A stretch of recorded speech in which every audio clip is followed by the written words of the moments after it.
Hi, this is Emma from Centered Within. I was listening to Abraham Hicks this morning. I tend to listen to her most mornings when I'm getting ready. Now, I've been listening to Abraham Hicks on and off. When I first started, excuse me, I'm like sort of wanting to cough, sneeze, and everything all at the same time. Excuse me. Um, I just listened to her on my phone on YouTube, and that's all I did because that's all I could figure out how to do. Couldn't figure out anything else. And a lot of the things that she said were like, vroom, or like that doesn't make any sense to me. But there was little snippets that made sense. And I was like, oh, okay, I get that. And then I stopped listening. For another reason, I was just listening to other people. I had a new mentor, so other things took place. But what I remembered is that some of the things that she was saying, a lot of other people were saying as well, but in different ways. And I was listening to her this morning, and she said, to be ready, to be ready, to be ready. Now, I've heard her say this a load of times. And this is where I mean that healing comes in layers, and so does teaching comes in layers, because there's always another layer that you hear because you're ready to hear it. So she was saying to be ready, to be ready, to be ready. And I was like, and then she gave an example, because she always gives an example, but doesn't quite land. But this one really landed for me today. And what she was saying, she was giving an example. I think she went to a beach house somewhere in the coast. She's from America. And it was just like her ideal place. And the price tag wasn't. The cost of the property was way, way above what she was ready to give. But she loved it. She loved the place. She loved how close it was to the beach. She just loved everything of it, and just was absorbing that moment and so happy in that moment. And went away and was really happy for the rest of the day. And then she was thinking, oh, maybe she could liquidise her assets and all that sort of stuff. And then fear started coming in and worry started coming in. And what she realised, she's just not ready. She's not ready yet. So quite often when there's something that we want and we haven't quite got it yet, we're trying to find ways to get to that bit, but we'll never get to that bit because we need to be in this bit. We need to be ready for the next bit to come along, and then the next bit to come along, then the next bit will come along. And I remember, what was the book? I want to say The Millionaire Next Door. And I cannot remember the author because I'm rubbish at things like this. It's either The Millionaire Next Door or Millionaire Mind. I cannot remember. It's an American author, but he did a huge amount of studies on American millionaires who had gained their wealth through work or through family inheritance, I think. But one story stuck out. Because he was actually, his actual core work, he was an actual accountant. And I think this is how he came to write the book, because he learned so much about multi-millionaires, working with them, because he happened to work with them. So he was an accountant. And this particular client of his came to him and said, I want to buy my son, he's 19 years of age, £1 million property. And it happened to be in this golf course society.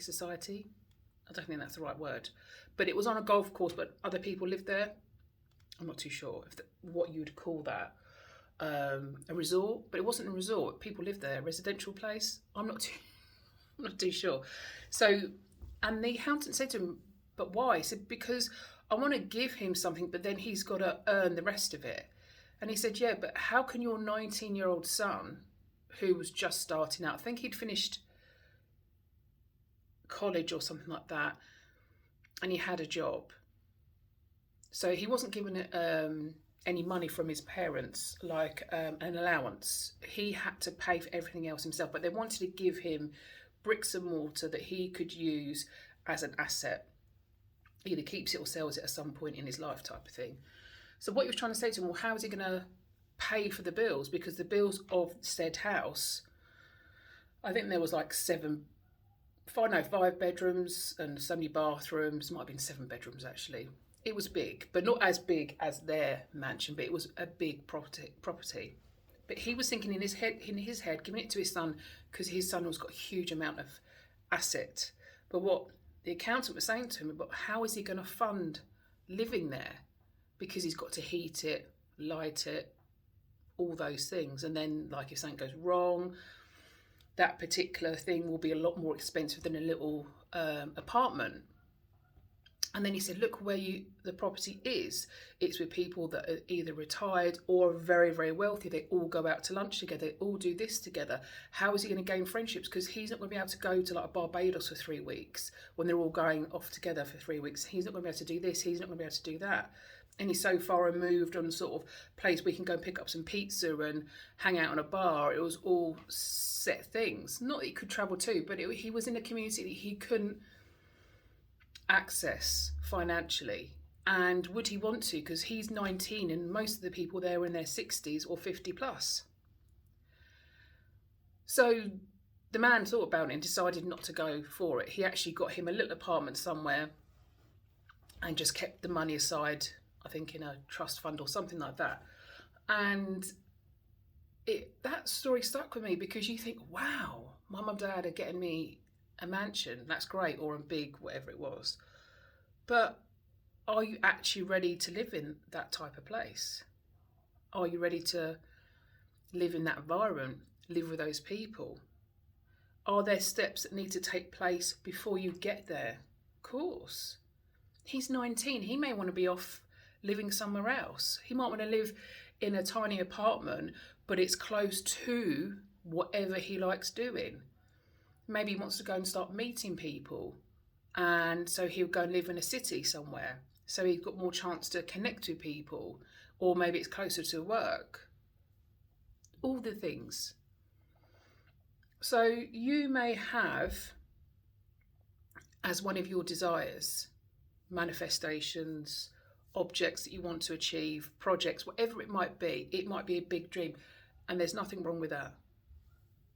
Dream big and dream even bigger. However, because you are not there doesn't mean what you're doing now is wrong, and doesn't mean you cannot get there. It's just you are not ready to be there, because there's an element in between that needs to take place. Maybe you need to do some work on yourself, or maybe you need to meet other people, maybe you need to change jobs. There could be a load of other things. Maybe there's all these other things that need to take place, but because you're not there, the comparison is showing you where like you're sort of comparing. So it's like, well, I'm not there, so obviously that's just not going to happen to me. So then in comparison, all those other things start bringing in resentment for where you are. But where you are is where you're meant to be. It's exactly where you're meant to be, in preparation for the next step, and then in preparation for the next step. And then when you get to that said place, you'll always have something else that you'll want. You don't get something, that's it, I'm done and dusted. There'll always be something else. I hear quite a lot of people say, oh, I'm going to be in my forever home. This will be my forever. It may never be your forever home. You may get to your forever home and realise actually you want a small place, a little cottage somewhere in the middle of the moors.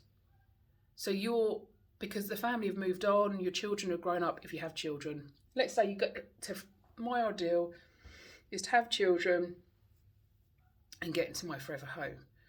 So you've had your children, they're all grown up, they've all left, you're in a massive forever home if you've got a massive forever home. It's just like, well, this is not what we want anymore. So you decide you want a little cottage in the middle of I don't know where.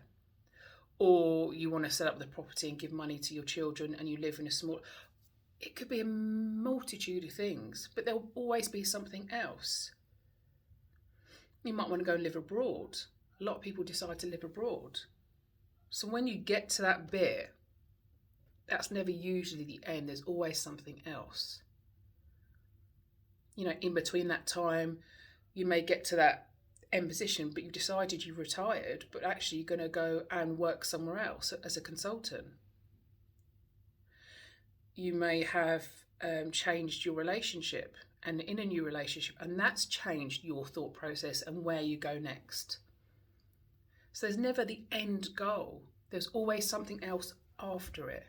So because you're not there doesn't mean you've done anything wrong. It's just you're not ready to be there yet. And that may not ever materialise. It may be something that looks a little bit different or is greatly different. Because we can only sort of have an idea of a small part of it sometimes because there's other elements that need to come into play. And when we get there, we're like, oh my God, I didn't realise it was going to be all of this. So when you think that I'm never going to get there, look, it's always over there, I'm never ever there, you're never ever going to be there. Because when you're there, it'll be something else. So try and remember that you're getting ready to get ready to get ready. So the next step is getting you ready for the next step, that's getting you ready for the next step. And then when you're there, you're like, there's all these other things that have started taking place. New ideas might have come in. I watch this program about this couple that bought a chateau in France. They're English, but they bought a chateau in France. They weren't going to, actually. They wanted to move out of London and live in France in a little cottage somewhere. They ended up buying a chateau because the chateaus at that time were like ridiculously cheap because people didn't want to spend money on doing them up on the upkeep. So their plan to move abroad was still there, but they ended up buying a chateau and it's very dilapidated. And I watched the end bit and I never watched the beginning bit, and actually the beginning bits come, so it's interesting to see how dilapidated it was and how much they had to do. Even to get it functioning, there was no drainage or water or electricity. And then they decided to run a vintage wedding business, because I saw them at the end and they were very, very successful, but they had no idea they were going to do that. Their idea, they were just going to go and live in France. For the rest of their years, I mean, they were in their 40s and 50s and had 2 young children. But all this other, once they moved over there, but if they were back there in London thinking, right, I'm going to move to a chateau, they may have never been ready to receive that. Maybe they had to do this step and then this step and then go to that step and then realise they could actually do it. And it's only because of the person that was showing them around, was giving them an idea of what chateaus can do, how much you have to pay, and all those, type of things. So you may have your chateau dream there, constantly looking over there and saying, I'm not there, I'm not there, I'm not there. Look what I haven't got. Just be thinking, are you ready to go there yet? Are there things that you need to be ready for first? And what you're doing now is not wrong. It's the right thing to do to get you in preparation for the next step. So to be ready, to be ready, to be ready. Sending you so much love. Bye.